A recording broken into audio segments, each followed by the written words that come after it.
Da una parte buche e avvallamenti, manto dissestato, dall'altra le risorse finanziarie che scarseggiano, anzi già prosciugate, e così da Palazzo dei Giganti, impossibilitato di intervenire, ecco arrivare le contromisure a costo zero per salvaguardare l'incolumità pubblica, ma soprattutto per prevenire quelle che rappresentano ormai un vero e proprio macigno per le asfittiche casse comunali. Parliamo dei debiti fuori bilancio, una montagna di decreti di ingiunzione causati proprio dalle strade colabrodo che con puntualità quasi svizzera affollano gli ordini del giorno di Aula Sollano e affossano finanziariamente il comune. E allora pronto il piano alternativo all'operazione di messa in sicurezza delle arterie. Il comandante della Polizia Municipale Gaetano Di Giovanni con propria ordinanza ha stabilito nuovi limiti e nuovi divieti in alcune vie cittadine dopo aver ricevuto comunicazione da parte del settore infrastrutture in cui si evidenzia l'esaurimento delle disponibilità per poter realizzare lavori di manutenzione e pronto intervento del patrimonio viario comunale.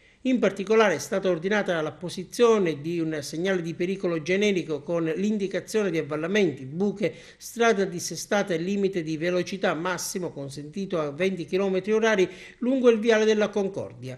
In via Piazza San Basilio disposto il divieto di transito a tutti i veicoli a due ruote e segnale di pericolo generico con l'indicazione di avvallamenti, buche, strada dissestata. Infine, in via Farag, in tutta l'arteria, è stato disposto il limite di velocità massimo consentito a 20 km/h e segnale di pericolo generico con l'indicazione di avvallamenti, buche, strada dissestata. Dalla curva all'altezza del civico 98 fino al primo cancello lato destro, disposto inoltre il divieto di transito veicolare e pedonale con percorso alternativo per la via Rita Gibilaro.